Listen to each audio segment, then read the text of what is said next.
खबरें हैं। एक चीज मैं आपको बताऊं, ये बहुत ही बारीक वारदात है और ये कार्रवाई अब दोबारा डालनी शुरू की गई है। ये पहले भी किया गया था, अब दोबारा किया जा रहा है। पाकिस्तान के मीडिया के जरिए से, पाकिस्तान की पॉलिटिकल एंटिटीज के जरिए से ये साबित करने की कोशिश की जा रही है कि कुछ भी पाकिस्तान में तब्दील नहीं हुआ। जो कुछ पाकिस्तान में 2024 के इंतखाबात में हुआ, ये हमेशा से होता है। जैसा जुल्म, बर्बरियत और तशद्दुद पाकिस्तान की मिलिट्री एस्टेब्लिशमेंट ने किया, ये नॉर्मल चीज है, ये कोई नई चीज नहीं है। दहशतगर्दी पहले भी थी, दहशतगर्दी आज भी है। मईशत के साथ जो इमरान खान के दौर में हुआ, वही अभी हुआ। जो सहाफियों के साथ या मीडिया के साथ इमरान खान ने किया, बिल्कुल वही चीजें आज भी हो रही हैं। ये दावा किया जा रहा है और ये एक तासुर दिया जा रहा है, लेकिन फैक्ट्स कुछ और है। हकायक जब मैं आपके सामने रखूंगा, और पहले कई मरतबा रख चुका हूं, जब जब ये प्रोपेगेंडा किया जाता है, देखिए मिलिट्री एस्टेब्लिशमेंट अपने जुल्म को जस्टिफाई तो कर नहीं सकती, तो वो एक तरीका ये निकालते हैं कि वो ये बावर करवाते हैं कि ये जुल्म तो हम हमेशा से कर रहे हैं, तो आज आप क्यों शोर उठा रहे हैं। ये भी एक तरीका वारदात होता है ना। बहुत सारे सहाफी ये कहानी सुनाते हैं कि जनाब नहीं नहीं, इमरान खान के दौर में ये चीज बहुत बुरी थी, नहीं इमरान खान के दौर में तो मीडिया के साथ ये हो गया था, वो हो गया था। हुआ था, लेकिन आप इस दौर के साथ मुवाजना नहीं कर सकते। जमीन आसमान का फर्क हो जाता है। देखें, समझने की बात है। इमरान खान के दौर में मीडिया के साथ बहुत कुछ बुरा हुआ जो नहीं होना चाहिए था, और वो काबिल मुजम्मत था। और जो कुछ भी हुआ उस पर उस वक्त मैंने भी आवाज उठाई, बाकी सारे मीडिया ने भी आवाज उठाई, हम लोगों ने तब भी एहतजाज किया था। लेकिन उस दौर का मुवाजना आप इस दौर के साथ तो कर ही नहीं सकते ना, मुमकिन ही नहीं है। मैं कुछ चीजें आपको बताता हूं। एक तो देखें, कहते हैं इलेक्शन चोरी हुआ तो पहले भी हुआ था, सहाफियों पर सख्ती आई तो पहले भी आई थी, मईशत तबाह हुई तो इमरान खान ने भी की थी। अब ये कहते हैं इस तरह से, लेकिन फैक्ट्स आप देखेंगे जो कुछ 2024 के इंतखाबात में हुआ, ऐसे तारीख में पहले कभी नहीं हुआ। इंतखाबी निशान छीन लिया गया, पहले नहीं हुआ। उम्मीदवार अगवा कर लिए गए, पहले नहीं हुआ। कागजात नामजदगी जमा करवाने जा रहे हैं, रस्ते में कागजात ही छीन लेते हैं, ऐसा हमने पहली दफा देखा। जलसे और जुलूसों पर एक पॉलिटिकल पार्टी जो इलेक्शन में है उस पर मुकम्मल तौर पर पाबंदी लग गई, ये भी हमने पहली दफा देखा। एक पॉलिटिकल पार्टी का झंडा आपको कहीं नजर नहीं आया, पोस्टर और बैनर कहीं नजर नहीं आया, ये भी हमने पहली दफा देखा। वोट मांगने तक पे पाबंदी लगा दी गई, ये भी हमने पहली दफा देखा। 6 माह से एक लीडर मुकम्मल तौर पे गायब था, ना उसकी तस्वीर, ना उसकी ऑडियो, ना उसकी वीडियो। अगवा बराए बयान तवातर के साथ हो रहे थे, जबरी तौर पे लापता किया जाता था उम्मीदवारों को। वो वापस आते थे, कहते थे जी हम पीटीआई से और इमरान खान से हमारा कोई ताल्लुक नहीं है। ये इससे पहले हमने नहीं देखा था। फिर वफादारियां जानबूझकर छुड़वाई गई, दबाव डालकर लोगों पर। चादर और चार दीवारी का तकद्दुस जिस तरह पामाल किया गया, इन इंतखाबात से पहले हमने नहीं देखा। हजारों कारकुनों को जेलों में भरकर एक पॉलिटिकल पार्टी को इलेक्शन में उतारा गया, यह भी नहीं देखा। इंटरनेट और मोबाइल फोन बंदिश, यानी यह सारा कुछ भी किया गया। और जब इससे भी कुछ नहीं बना तो रिजल्ट ही तब्दील कर दिया गया। फॉर्म 45 के मुताबिक फॉर्म 47 जारी ही नहीं किए गए। देखिए, ये सारी चीजें, कोई एक चीज किसी इलेक्शन में हो गई, कोई दूसरी चीज किसी इलेक्शन में हो गई, कोई एक आधी चीज थोड़े बहुत पैमाने पे एक इलेक्शन में हो गई, ये सारे हथकंडे मिलाकर एक इलेक्शन में इस्तेमाल किए गए। तो ये तो पाकिस्तान की तारीख में पहले कभी नहीं हुआ। 2018 में आरटीएस बैठने का शिकवा पीएमएलएन करती है, लेकिन आज आपके सामने एक बड़ा इंटरेस्टिंग फैक्ट मैं रखता हूं। जरा आप रिजल्ट निकालें और उस टाइम की लाइव कवरेज चेक करें। जब आरटीएस बिठाया गया तो उस वक्त पाकिस्तान तहरीके इंसाफ आगे चल रही थी, लेकिन जब दोबारा आरटीएस बहाल हुआ और रिजल्ट आए तो पीएमएलएन आगे बढ़ गई थी और पीटीआई की सीटें कम हो गई थी। देखिए, अगर तो आरटीएस 2018 में इमरान खान के हक में बिठाया जाता, तो आरटीएस बैठने के बाद जब दोबारा रिजल्ट जारी हुए तो इमरान खान की सीटें पहले से ज्यादा होनी चाहिए थी। लेकिन दिलचस्प बात यह है कि जिस वक्त आरटीएस को बिठाया गया उस वक्त इमरान खान साहब की पार्टी ज्यादा आगे चल रही थी, और जब दोबारा नतायज जारी किए गए तो इमरान खान साहब की पार्टी कम आगे चल रही थी, यानी पीछे चली गई। यह तो 2018 की वारदात है। अब अगर आप यह देखें कि 2024 में रिजल्ट बंद हुए, तो जब रिजल्ट बंद हुए तो पाकिस्तान तहरीके इंसाफ 180 नशिस्तों पर जीत रही थी रात 12 बजे के आसपास, और पीएमएलएन जो है वो 17-18 सीटों तक महदूद थी। लेकिन जैसे ही दोबारा रिजल्ट जारी किए गए फॉर्म 47 के, तो पीएमएलएन सादा अक्सरियत में पहुंचा दी बाकी जमातों के साथ मिलाकर। यह भी पहली मर्तबा हुआ कि मखसूस नशिस्तें माले गनीमत की तरह छीनकर दूसरी पॉलिटिकल पार्टीज में बांट दी गई। तो 2024 के इंतखाबात का जो बंदा भी पिछले इंतखाबात के साथ मवाजना करता है वो ज्यादती करता है। हां, 2018, 2013, 2008, उससे पहले 2002, इन इंतखाबात का आप आपस में मवाजना कर सकते हैं, लेकिन 2024 के इंतखाबात के साथ आप बाकी इंतखाबात का मुवाजना नहीं कर सकते। हाँ, ज्यादती हमेशा एस्टेब्लिशमेंट करती है, लेकिन एक लिमिट तक करती है। लेकिन इस मरतबा उन्होंने अपने सारे हथियार इकट्ठे करके एक साथ चलाए और उनकी शिद्दत में भी इजाफा किया। सहाफियों पर जुल्म, ये कहा जाता है जी इमरान खान के दौर में भी हो रहा था, अब भी हो रहा है, कौन सी कोई नई चीज हो रही है? नहीं जी, ऐसे नहीं है। इमरान खान के दौर में सहाफियों के साथ जो हुआ वो बहुत बुरा हुआ। मैं आज भी कहता हूं और मैं उस वक्त भी कहता था, लेकिन उसका मुवाजना आप नवाज शरीफ के पिछले दौर से कर सकते हैं। 2022 के बाद तो कहानी बदल गई ना। मामला यह है कि इमरान खान के दौर में सहाफियों के साथ जो बुरा हुआ वो तवातर से पहले भी होता चला आ रहा था। नवाज शरीफ के दौर में, पीपल्स पार्टी के दौर में, या उससे पहले कुछ हद तक मुशर्रफ के दौर में, और उससे पहले वाले दौर में भी। तो आप मुवाजना वहां कर सकते हैं। रजीम चेंज ऑपरेशन के बाद जो सहाफियों के साथ हुआ उससे नहीं कर सकते। देखें ना, मोतीउल्लाह जान साहब जबरी तौर पे लापता होते हैं, हम सब शोर मचाते हैं, उसकी मजम्मत करते हैं, रोला डालते हैं, और 5 घंटे के अंदर इमरान खान साहब उसका नोटिस लेते हैं, बहुत सख्ती करते हैं। पाकिस्तान की ISI को मोतीउल्लाह जान साहब को छोड़ना पड़ जाता है, वो मंजरे आम पे आ जाते हैं। जबकि मुझे जबरी तौर पे लापता किया जाता है और सारे शोर मचाते हैं, सब बोलते हैं। 5 महीने तक मुझे एक अजाब के अंदर मुसल्लत करके रखा जाता है कि हमारी बात मानो, नहीं तो हम नहीं छोड़ेंगे। कितना फर्क है, कहां 5 घंटे और कहां 5 महीने। मोतीउल्लाह जान को भी अगर इस दौर में उठाया जाता, अगवा किया जाता, जबरी तौर पे लापता किया जाता, हो सकता है वो 5 महीने क्या 1 साल उनको ना छोड़ते। तो ये जो जुल्म और ज्यादती की दास्तानें अब लिखी गई हैं, ये माजी में नहीं थी। अरशद शरीफ की शहादत वाला जो मामला इतना बड़ा, ये पहले नहीं हुआ कभी। सहाफियों के ऊपर इस बड़े पैमाने पर मुकदमा दर्ज नहीं हुए। आज 1 दर्जन से ज्यादा सहाफी पाकिस्तान से बाहर बैठे हुए हैं। शाहिद असलम पाकिस्तान से बाहर है, मुईद पीरजादा पाकिस्तान से बाहर हैं, साबिर शाकिर साहब पाकिस्तान से बाहर हैं, वजाहत सईद खान साहब पाकिस्तान से बाहर हैं, जुबैर अली खान साहब पाकिस्तान से बाहर हैं, अहमद दुनारी साहब तो चलो पहले से ही पाकिस्तान से बाहर हैं, वो तो पिछले दौर में ही चले गए थे। और भी सहाफी हैं जो पाकिस्तान छोड़ छोड़कर चले गए हैं। ये जो इंसानी हकूक की पामालियां हो रही है, इनका भी कहा जाता है जी इमरान खान के दौर, भाई हर दौर में इंसानी हकूक की पामालियां हुई हैं। इस दौर में नए रिकॉर्ड बने हैं, ये मानो। ये जो है ना, एक जैसा करके ना तो ये तासुर देते हैं कि जनाब ये कोई नई चीज नहीं हो रही। क्यों नहीं हो रही नई चीज? जो मारक बलोच के साथ अब हो रहा है, देखिए खवातीन के साथ तो नहीं होता था ना, कम से कम। हां, ये पहले जुल्म होता था, जबर होता था, अली वजीर के साथ हुआ, बहुत सारे और लोगों के साथ हुआ, लेकिन ये मामला मर्दों तक महदूद रहते थे। लेकिन अब तो खवातीन को जैसे टारगेट किया गया, जिस तरीके से खवातीन को जेलों में भर दिया गया, वजीर आजम साबिक है उसकी एहलिया को उठा के जेल के अंदर डाल दिया, इद्दत जैसा घटिया केस बना दिया। यास्मीन राशिद हो गई, सनम जावेद हो गई, आलिया हमजा हो गई, फलक जावेद हो गई, भुट्टा साहिबा हो गई, उसके अलावा यहां पे तैयबा राजा साहिबा हो गई, और बेशुमार। अभी खास तौर पे मैं जिक्र करूंगा कि जो किया जा रहा है ईमान मजारी और उनके शौहर के साथ, हद नहीं है वैसे। वो हामला खातून है और इंसानी हकूक के लिए आवाज उठाती है, उसको उठा के भी जेल में भरा हो। ये जुल्म जो अब हो रहा है, मारक बलोच उनके साथ और खवातीन भी गिरफ्तार है, ये इससे पहले नहीं हुआ। पहले होता था जुल्म, लेकिन उसका मुवाजना पिछले एतवार के साथ कर सकते थे।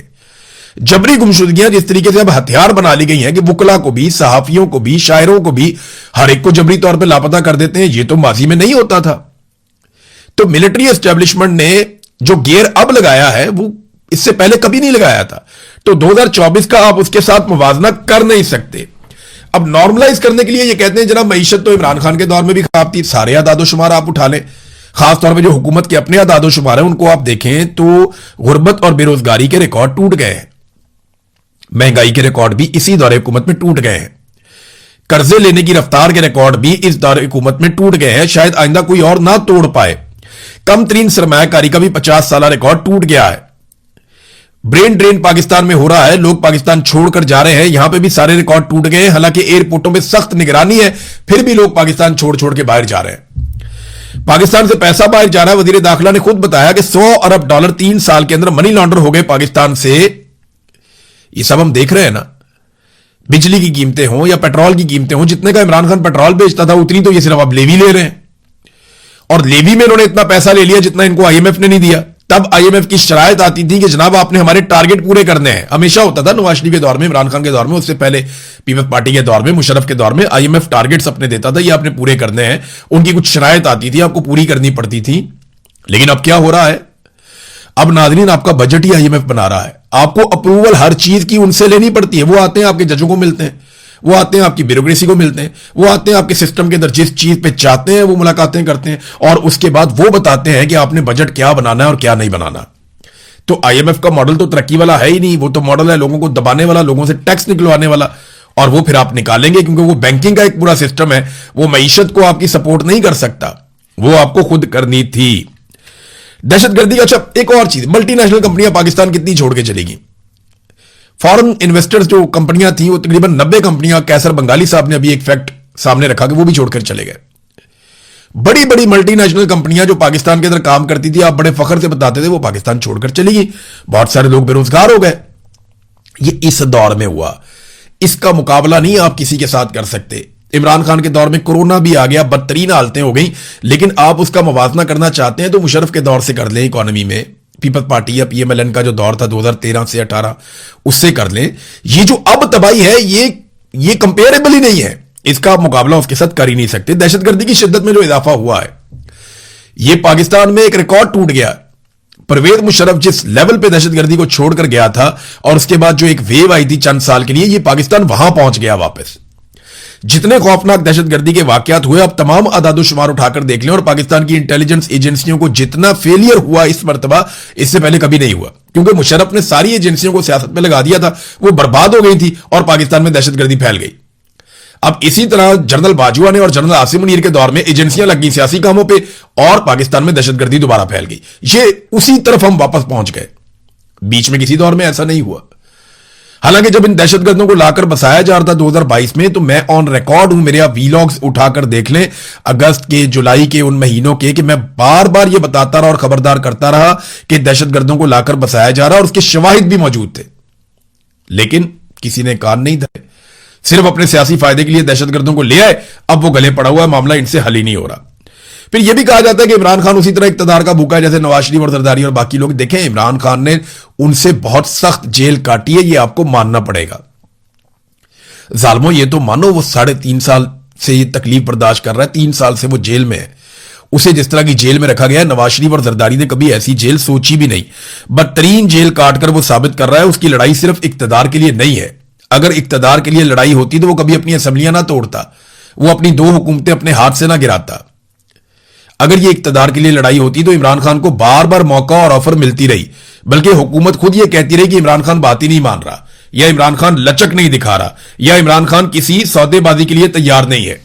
एक इल्जाम लगाया जाता है कि इमरान खान ने गलत बंदे लगा दिए थे, इसमें बुजदार की मिसाल दी जाती है और लोगों की मिसाल दी जाती है। तो मेरा सादी सी मेरी बात यह है कि इमरान खान के बारे में कहा गया उसने गलत बंदे लगाए, उन बंदों ने करप्शन की, तो उसमें से कितने बंदे पकड़े हैं अभी तक? बुजदार पे इल्जाम थे ना, किधर है बुजदार? वो तो बाहर फिर रहा है। खालिद जमील गुज्जर पे इल्जाम थे, किधर है वो? बाहर फिर रहा है। फिर टीके के ऊपर इल्जाम आते ताहिर खुर्शीद पे, ब्यूरोक्रेट पे, वो किधर है? वो तो गिरफ्तार नहीं है। जितने बाकी लोग जिन पे इल्जाम लगे इमरान खान के दौर में, वो तो सारे बाहर है। जहांगीर तरीन किधर है? वो तो बाहर है। अलीम खान किधर है? वो तो इक्तदार में है। तो भाई जिन जिन लोगों के ऊपर इल्जाम लगाए गए वो सारे लोग इस सिस्टम का हिस्सा बन गए, और इमरान खान को अकेले को उठा के उसकी बीवी को जेल में डाल दिया जिनके ऊपर कोई इल्जाम नहीं लगाया गया था। तो नाज़रीन, ये मंजन आपको बेचा जाएगा कि जनाब नॉर्मलाइज किया जाएगा, और ये हमेशा करते हैं कि जनाब ये कोई नई चीज नहीं है, हर दौर में होती रहती है। इमरान खान के दौर में देखें, इमरान खान को फरिश्ता नहीं है, उसके दौर में बहुत सारी गलत चीजें हुई और हमने उन चीजों को उस वक्त पॉइंट आउट किया। जितनी हमारी कैपेसिटी होती है, जितनी हमें खबरें मिलती हैं, हम करते हैं। कुछ स्कैंडल्स मैं लेकर आया, कुछ और कोई सहाफी लेकर आए, कुछ सहाफियों ने बड़े जबरदस्त तरीके से बहुत बड़े बड़े स्कैंडल्स भी बेनकाब किए। तो वो दौर भी ऐसा नहीं था कि फरिश्तों का दौर हो, लेकिन उस दौर का मुवाजना पिछले दौर के साथ करें। ये जो दौर है ना, ये दौर तो फितने का और खौफनाक दौर आ गया पाकिस्तान में। जो तबाही पाकिस्तान में 2022 के बाद हुई, ये तो बदतरीन मुखालिफिन इमरान खान के कहते हैं कि ऐसा जुल्म हमने इससे पहले कभी नहीं देखा। तो इन दोनों चीजों का मुवाजना करने वाला आदमी मुनाफकत करता है, इन दोनों चीजों का मुवाजना करने वाला आदमी ज्यादती करता है। यह बात है कि पाकिस्तान में हमेशा से मीडिया के लिए हालात बुरे थे, इमरान खान के दौर में भी बुरे थे। वो दूध और शहद की नहरें तो नहीं बह रही थी, लेकिन फिर भी आज के दौर से मुवाजना करने वाले ज्यादती करते हैं। वो इसलिए करते हैं ताकि चीजों को नॉर्मलाइज किया जाए और मिलिट्री एस्टेब्लिशमेंट इस वक्त जो पाकिस्तान में जुल्म कर रही है उसको एक जवाब फराहम किया जाए। नाज़रीन, डोनाल्ड ट्रंप ने मुसलमान मुल्कों को वार्निंग दी है और उन्होंने कहा जी अब्राहम अकॉर्ड पे आप नहीं आएंगे तो फिर मुआहदा भी नहीं होगा। यानी इस तरह का इसका मतलब, सादा मतलब यह है कि आपको अब्राहम अकॉर्ड तस्लीम करना पड़ेगा। मैं ये क्योंकि हसास खबर है तो ये खबर मैं आपको पढ़ के सुना देता हूं एक एनबीसी न्यूज से, और खबर यह है, डोनाल्ड ट्रंप ने पीर के रोज ये कहा कि ईरान के साथ किसी भी मुआहदे में कई इजाफी ममालिक बशमूल सऊदी अरब और तुर्की को अब्राहम अकॉर्ड में शामिल होने की जरूरत होनी चाहिए।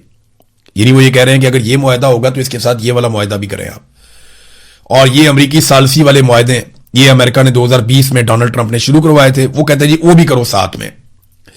एक सोशल मीडिया पोस्ट में डोनाल्ड ट्रंप ने कहा कि मुज़ाकरात अच्छी तरह आगे बढ़ रहे हैं, लेकिन किसी भी मुमकिना मुआहदे को 2020 में पहले से दस्तखतशुदा मुआहदों में बढ़ती हुई शिरकत से मशरूत किया है। कि जो अब्राहम अकॉर्ड का मुआहदा है उसमें कुछ लोगों ने पहले से दस्तखत किए हुए हैं, उसमें मजीद लोग शिरकत करें तो फिर हम ईरान के साथ एक मुआहदा कर लेते हैं। यानी अब वो इसराइल को तस्लीम करने के मामले के ऊपर शर्त लगा रहा है डोनाल्ड ट्रंप के हम ईरान के साथ मुआहदा कर लेते हैं, अमन आ जाएगा, लेकिन आप इसराइल को तस्लीम करें। दबाव ज्यादा किन मुल्कों के ऊपर डाल रहा है? उन्होंने सऊदी अरब और कतर की तरफ इशारा किया कि वो ममालिक हैं जिन्हें फौरन दस्तखत करने चाहिए। यानी सऊदी अरब और कतर से तो बड़ा सख्त डिमांड डोनाल्ड ट्रंप ने किया कि आप फौरन अब्राहम अकॉर्ड के ऊपर दस्तखत करें।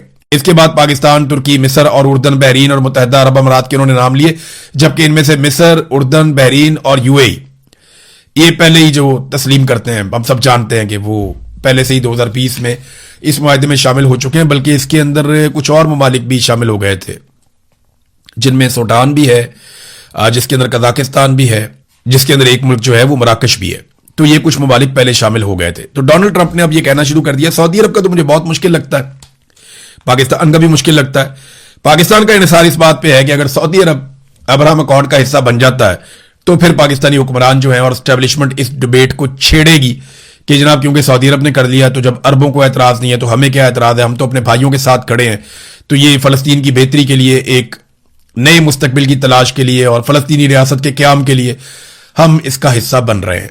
लेकिन देखें, जब आज से 6 साल पहले बाकी ममालिक ने इस पर दस्तखत किए तब उन्होंने भी यही कहा था कि फलस्तीनी रियासत का क्याम अमल में आएगा। लेकिन उसके बाद फलस्तीनियों का इतना बड़ा कत्लेआम हुआ कि लगभग 1 लाख फलस्तीनी